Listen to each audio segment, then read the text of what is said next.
Surya looks like he's found his punch in the fight, but down goes Surya yet again. That was a left upper. And we love to see Carlos making sure the fighter is okay before he carries on back into the action. And again, he goes to the canvas, and that's sheepherder, and that's exactly what we saw.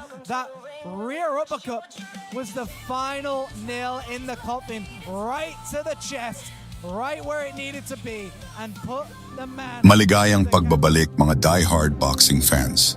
Sa video na ito ay pag-uusapan natin ang undefeated Pinoy knockout artist sa flyweight division. Ang ating bida ay si Leonard Porras III, na kilala rin bilang Sugary Leonard Porras.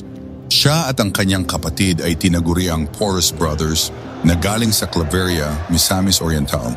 Bagamat bata pa ang kanyang karera, masasabing isa siyang promising na boksingero.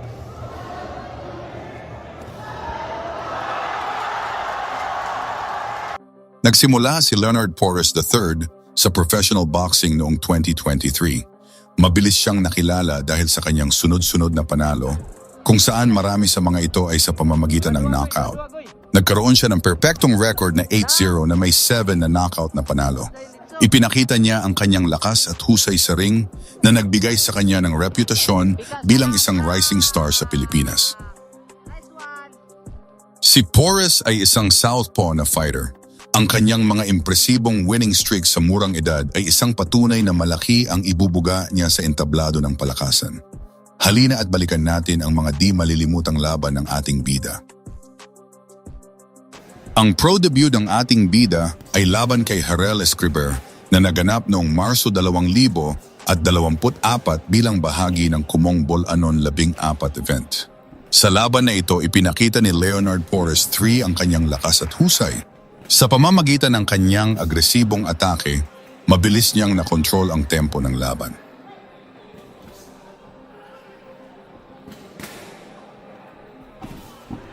Pagsapit ng round 2, tuluyan ng tinapos ng ating bida ang bakbakan kung saan ay nagawa niyang manalo sa pamamagitan ng knockout sa nasabing round.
Tinalo rin ni Leonard Porras III si Dennis Gaviola na naging isa sa mga highlights sa boxing career ng ating bida. Naganap ang laban na ito noong the 9th of March 2025 bilang bahagi ng Kumong Bol-Anon Series na ginanap sa Panglao, Bohol. Mula pa lang sa unang round, ipinakita ni Leonard Porras III ang kanyang pamatay na estilo. Puno ng aggression at kumpiyansa, agad niyang inilunsad ang malalakas na suntok at matutulis na kombinasyon. Samantala, sinubukan naman ni Dennis Gaviola na panindigan ang kanyang depensa at sumabay sa galaw ni Porres.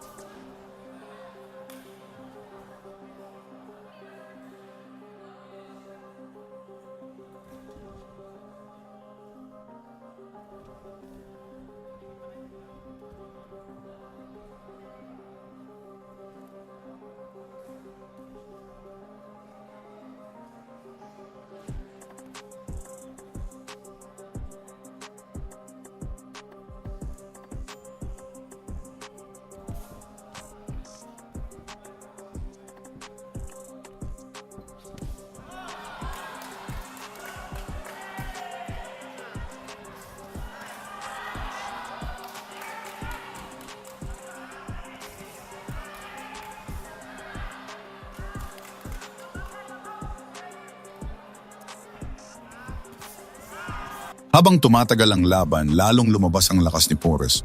Unti-unti niyang nilamon si Gaviola sa loob ng ring gamit ang kanyang relentless pressure at solidong footwork.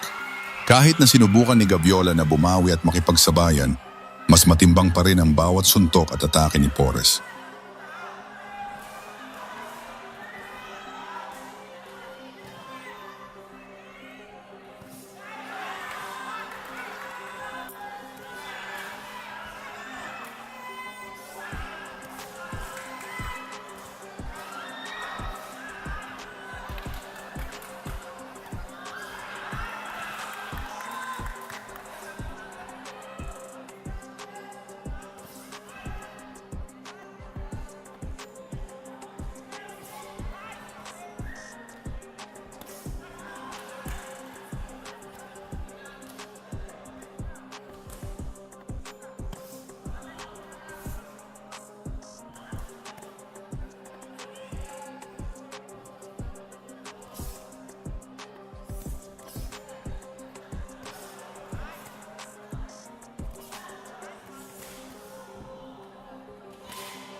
Pagsapit ng ikalimang round, nagpakawala si Porres ng isang malakas at nakakakilabot na suntok na tumama sa panga ni Gaviola.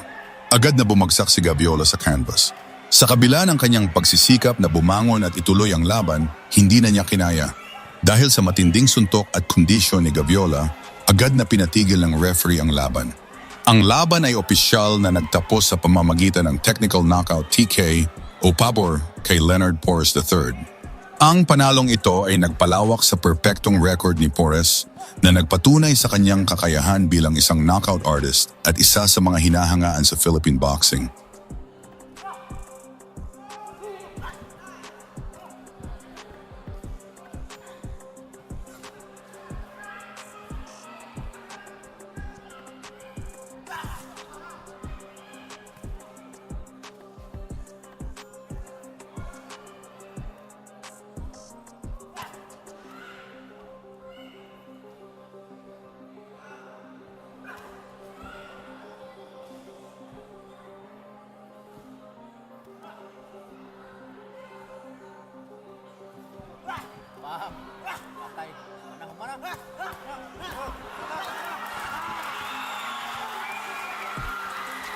Matapos ang matagumpay na laban niya kay Dennis Gaviola, nagkaroon pa ito ng ilang panalo sa pamamagitan ng knockout. Kasunod nito, hinarap niya ang Thai fighter bilang kauna-unahang pro debut niya sa labas ng bansa. Ang laban sa pagitan ni Leonard Porres III at Surya Kraimani ay isang napakahalagang sandali sa boxing career ni Porres. Naganap ito noong the 30th of August 2025 sa Bangkok, Thailand, na nagsilbing international na debut ni Porres. Mula pa lang sa simula, ipinamalas ni Porres ang kanyang pamatay na bilis at lakas. Nagpakawala siya ng sunod-sunod na malalakas na suntok at hindi niya hinayaang makahinga si Kraimani.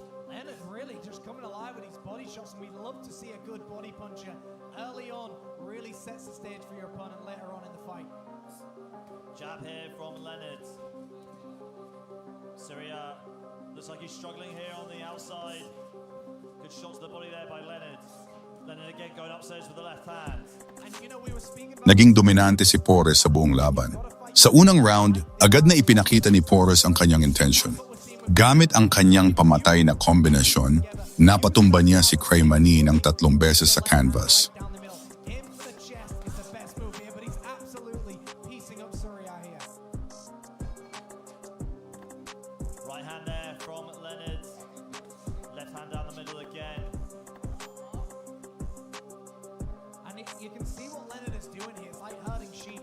got his opponent where he wants him to do.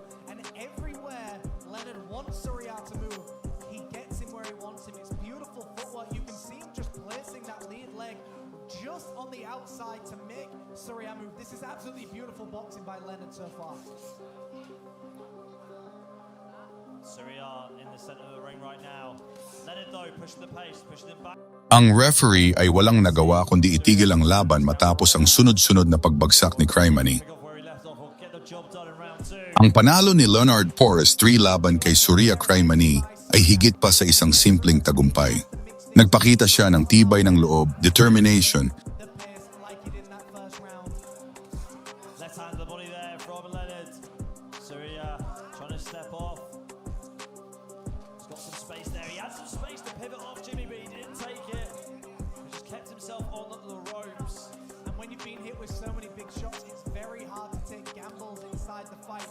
Ang laban na ito ay nagpatunay na si Porras ay isang lehitimong banta sa kanyang dibisyon at isa pa rin sa mga rising stars ng Philippine boxing na dapat abangan sa mga susunod na taon. Hanggang dito lang muna tayo mga boss. Salamat sa laging pagtangkilik. God bless at mag-iingat ang lahat. From Leonard going down with the right hand to the body too and the right hook to the head. I mean, credit where credit is due. Surya just took some of the biggest shots and did not once look fazed by them. But Leonard has found his time and he's found his angles and he's coming alive with them, Ali. He definitely is. Swing and a miss there by Surya. Leonard still going to the body with that right hook. Right hooks here again from Leonard. Using the left hand to the head too. Have a bit of a smile on Leonard's face, enjoying himself in there, but right uppercuts getting through the guard by Surya. I mean, Surya is just so resilient. He's taking so much punishment, but still firing back. And again, he's doing just enough to keep that referee away from him. But these body shots are eventually going to start paying off. And these shots are getting through.